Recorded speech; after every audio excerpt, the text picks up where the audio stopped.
Hello everyone, welcome to A1 TV. I'm your host Sanazia. Today we are going to discuss a very serious topic, and that is psychiatric abuse. And our very honorable guest sitting next to me is Kim Callan. She is Executive Director of Citizen Commission on Human Rights. So first of all, we will welcome Kim. Thanks, Welcome to A1 TV. Thank you. Thanks a lot. Thanks for coming. And as I just informed that today we are going to discuss one of the most important topic, and that is psychiatric abuse. So before I know, first of all, I want to know who founded this Citizen Commission on Human Rights. Okay, the Citizens Commission on Human Rights was founded in 1969 by a psychiatrist, a very famous psychiatrist, Dr. Thomas Szasz, and the Church of Scientology, L. Ron Hubbard. And the reason that occurred was that it's a very interesting story. There was a man who was in a psychiatric hospital and he was having shock treatment, being given shock treatment and restrained. And the psychiatrist was saying that he was speaking tongues, right? Okay. And Dr. Szasz is Hungarian, and he went in and he said, "This man is not speaking tongues, he's Hungarian." Mm-hmm. And no one could understand him, and so they walked him out, but after he'd been quite severely damaged. So then Thomas Szasz and L. Ron Hubbard looked around and they saw that there was a lot of abuse happening in psychiatric hospitals and other institutions in those days. This was in the late 60s. And there was the institutionalisation, which is it's now changed, right? But there are still not the real solutions there. There's sort of like trying to fix the problem by putting more layers on it, not like looking at the underlying problem and solving the underlying problem, which is what we want to see happen. And again, now, it's today's topic is psychiatric abuse. I'm sure most of our viewers, for them maybe that term is a new term. So if you can define a little bit more what this psychiatric abuse stands for. Okay. So psychiatric abuse is like as in any human rights abuse. Like, for example, shock treatment is an application of electricity to the brain to cause a seizure. Yeah. And it causes memory loss, brain damage, and can even cause death. Yeah. Now, these days, it's being done with a relaxant. So people are saying that shock treatment is safe now because they give you a muscle relaxant. However, as a mother, you warn your child not to put her finger into an electricity plug because you get a shock. Yeah. And we're basically doing the same thing. So it's a random shocking to the brain, which damages the brain. We believe very, very strongly that shock treatment should be banned. Okay. Torturous treatments like that should not exist. You know, if we're looking at the human rights of people, then we need to treat people in a humane, caring way. So that is one of the examples of abuse. Another example of abuse is forcing a person to stay in a psych hospital when they don't want to do that. They don't have a choice. So they're put in as an involuntary patient, told they have to take these drugs, which are mind-altering psychotropic drugs, very serious effects, some of the drugs. And when they try to withdraw from these drugs down the track, it's very, very difficult. Now, on the other hand, you also hear people say, "Oh yes, but that really helped me." And that is totally fine. If a person wants to do that, that is their choice. But you have to have the freedom of choice because that is our basic human right to have that choice. Being restrained, like for example, if you're being put into an area and you're being strapped down or tied down or held down, that is an abuse of someone's human rights. So there are all these different areas. The other thing is a lot of people are being put on a psychiatric medication, which is they have very little awareness of the side effects of it, and that it's very, very difficult to get off this medication once you're on. And I do have some statistics here, for example, which I can actually go over with you. that there is, like for example, in 2017-18, there were over 1 million Victorians on a psychiatric drug. 1 million. 1 million. On Just only in Victoria. 70, yes. So we have a population here in Victoria of about 6.2 million people. Yeah. Right? Out of which 1 million is on these drugs. Right. Now, if you look at it, there's been warnings on these drugs. So, like as of December 2017, there were over 41,000 adverse drug reactions reported. Over 40,000. Right, 41,000. However, we're told that only 1% of the drug reactions that people have are actually reported. So obviously there's a lot more than that.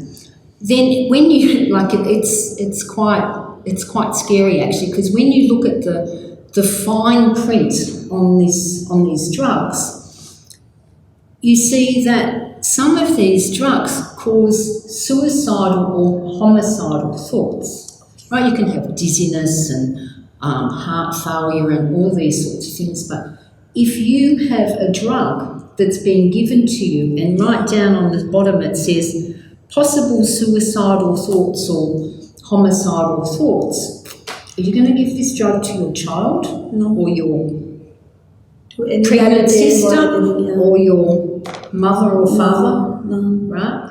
So even, we do not, if anyone here is listening and they are on one of these drugs, do not just stop them, right? Definitely. You need to go to a competent doctor and make sure that you get weaned off properly. Don't just stop them, because going off them very quickly is also very dangerous. So we also put that warning very strongly for people as well. Okay.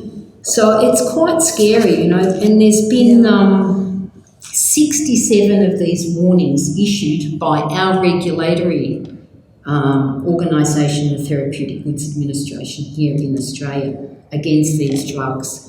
And yet... To stop these drugs? Well, to ban, okay. Right, of the side effects. And even antidepressants aren't approved for children under 18. Yeah. And yet there are thousands and thousands of children on antidepressants. Yeah. Right. So this is a human rights abuse. These are the things that we need to confront and face, so that then we can start making people aware of it, and then we can do something about it. Yeah. And then this is what you're talking about, and that is the things which is being done by Citizen Commission on Human Rights. But now I would like to ask you, what is Royal Commission on Mental Health? What they do? Okay. So currently in Victoria, there's a Royal Commission into Mental Health that's been called. Now, this is an inquiry into mental health, and it's the highest form of inquiry in our country that can be called. And basically what they've been doing, they're doing a great job actually. They're collecting a lot of information on what's happening, getting a big picture of what's going on in society in the field of mental health. There's such an overload of information. I've been trying to track through it, and I know a lot of other people have, and it's very difficult. But we still need to see, and they're looking for solutions, right, this Victorian Royal Commission on Mental Health.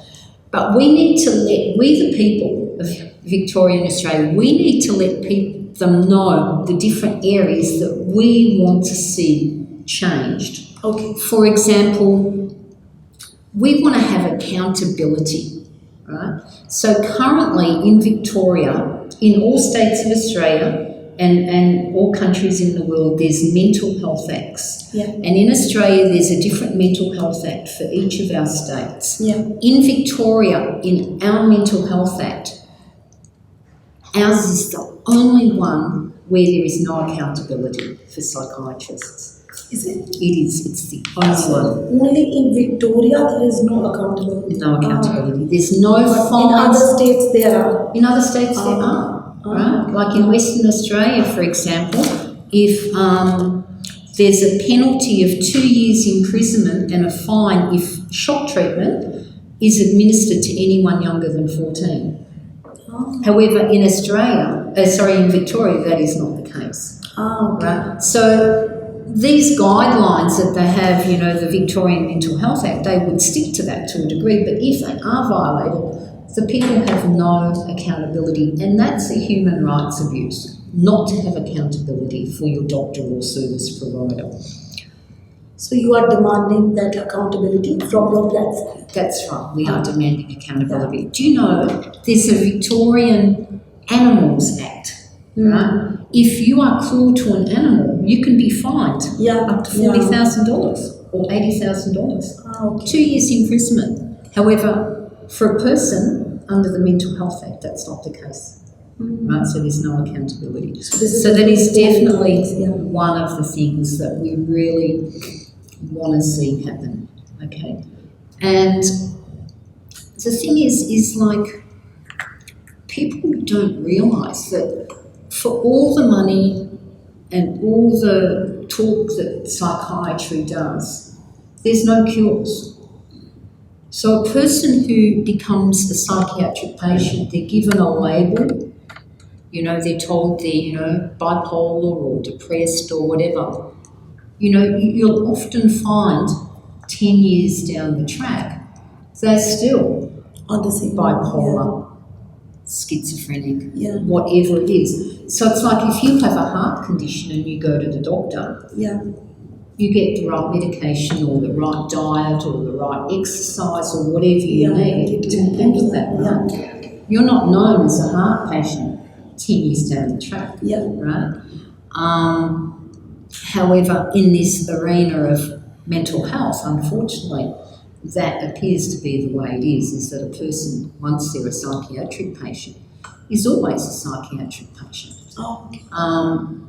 And that needs to change because there are solutions, and those solutions need to be addressed. And really, it's our doctors and our naturopaths and our chiropractors and our therapists and our psychologists who need to be providing those correct solutions.